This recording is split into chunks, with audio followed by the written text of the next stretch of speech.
Hi, dear.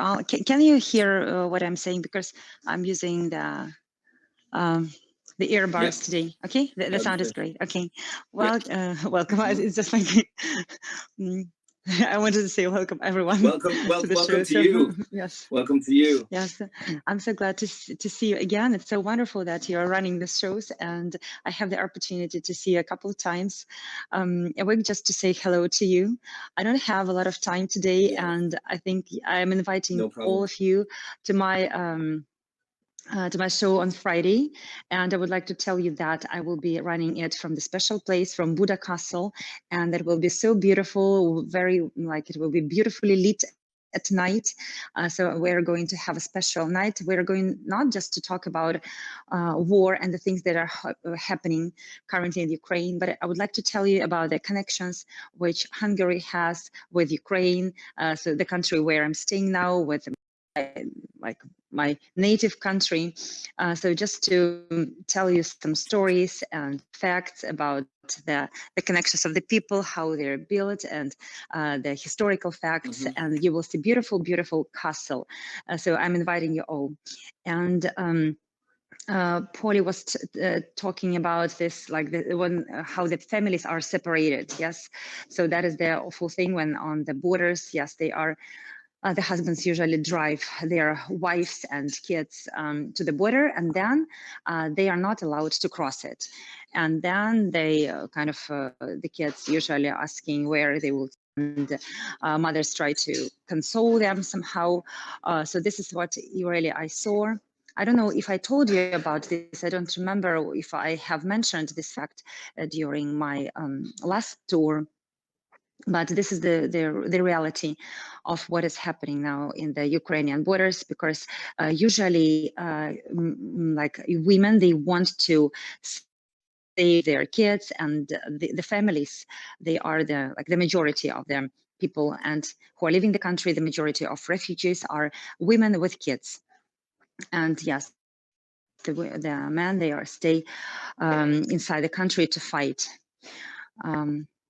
When is the broadcast from Buddha Castle, Olga? It's on Friday, my time for Budapest. It's 10 p.m. So for North American audience, this is very, very convenient time. Just please check the schedule from your side. You will see how it looks in your time zone. I'm not sure. It's Friday night for me, very, very late Friday night. And actually, this will be my last show here in Hungary. Then I will move to another country, and you will see another shows planned ahead. But this is my idea for this period of my life, for this special, strange time of my life, when I'm going just to show you the place where I am, and somehow connect the dots, not just talking all the time, 100% of the time about war, but just to show you beauties of Europe, the city where I will be staying. And of course, I will be answering all your questions because my parents are still there. As I already mentioned, they live near a nuclear power plant, which was threatened to be exploded. And all my relatives, they stayed there. However, they moved from their cities. They are not in their home town. So they moved from Zaporizhia city, but they in Ukraine. So they just moved from the kind of war zone where there is really fighting and active war zone. You're in your family and dearly loved. Thank you so much. This support that you're showing to me, it's so wonderful, and I'm really blessed to have you all. I'm very grateful for all your hearts and for all your wonderful comments that you're writing me in the chat box. If you have any questions, you may drop them to me. Now I'm in the hotel currently, you see that I'm not in the street as usually.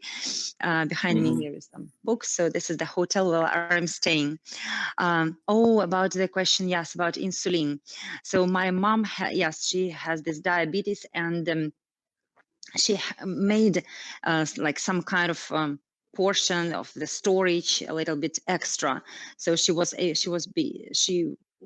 able to take some extra portions of insulin just to survive for, I think, 2 months. Mm-hmm.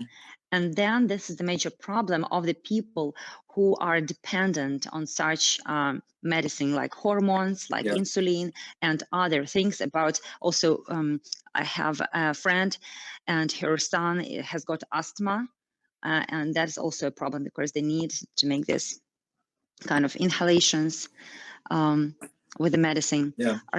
Oh, thank you so much for praying. And of course, so the most important thing is those green corridors, or how they said, humanitarian corridors, because their passage. Government made, safe passengers. They already made 2 attempts which failed. And today at night, they were making the 3rd attempt to bring food and medicine to their occupied territories, and to bring people, just a portion of people, just a few, not a few, but just a group, some groups of people outside from the occupied territories to Ukrainian territories. And still, there are 2 options. Either they begin to shoot again on this, on the people, or they put mines in the ground, and the mines just explode. So there is no, they violate the rules of these green corridors, or as I call them, humanitarian corridors. And this is a disaster because people, they just, they are slowly dying there, and they don't have any access to food, water, and medicine, and they don't have any chance to escape. So it's the time when it was possible for them just to jump in the car and to escape. It's all past. So this is why some people, like my parents, they are not waiting for this kind of occupation time. They just try to leave before that. So it's like Germans and the Warsaw Ghetto. Yes, we can make this like comparison lines, and we can remember the history and even the way how this war has started. So from the Putin's point of view, it's the kind of liberation of Ukraine. So he is kind of liberating us from what he is liberating. We don't know actually. So this is, and also why I'm telling this, because Hitler told pretty much the same about Poland when he invaded Poland. He was also liberating it. So I think that, and even I read yesterday the speech when Hitler addressed to Germans before he made his assault. And it's kind of a copy of what Putin was telling to Russians before he launched his campaign. So if you compare this kind of 2 texts, you will see many similarities.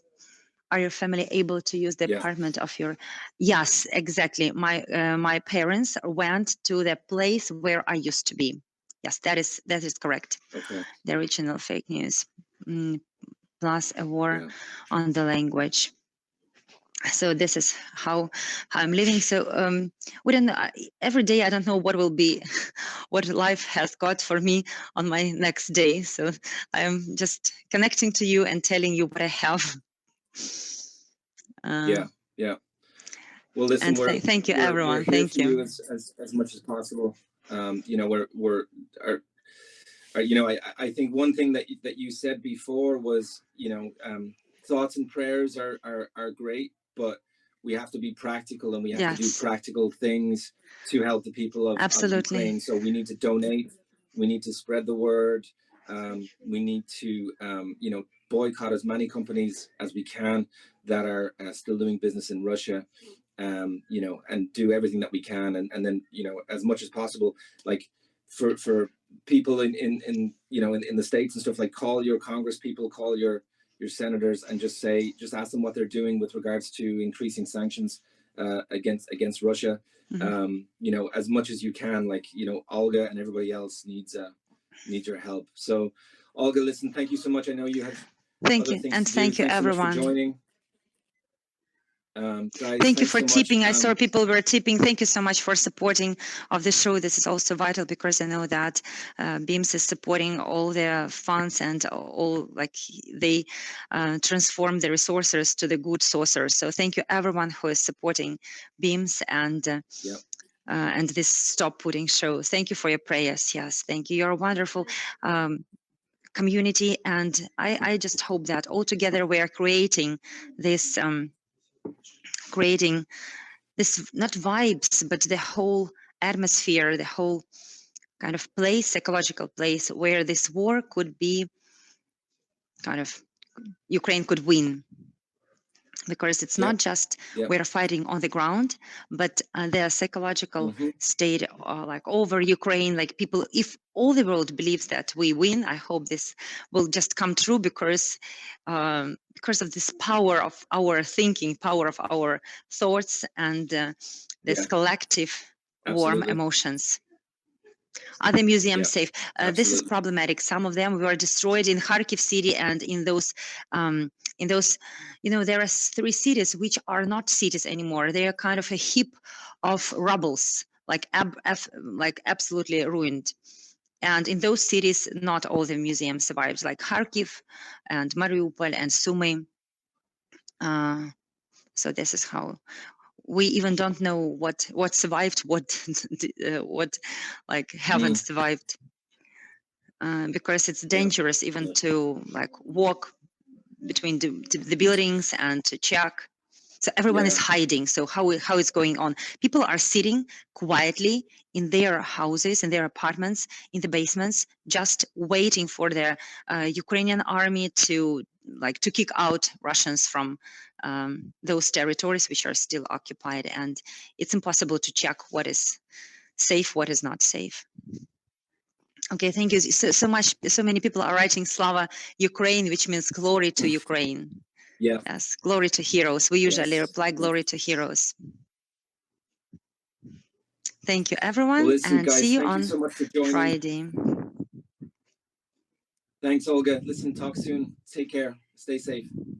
Okay, thank you. Goodbye. See you on Friday. Bye-bye. See you Friday. So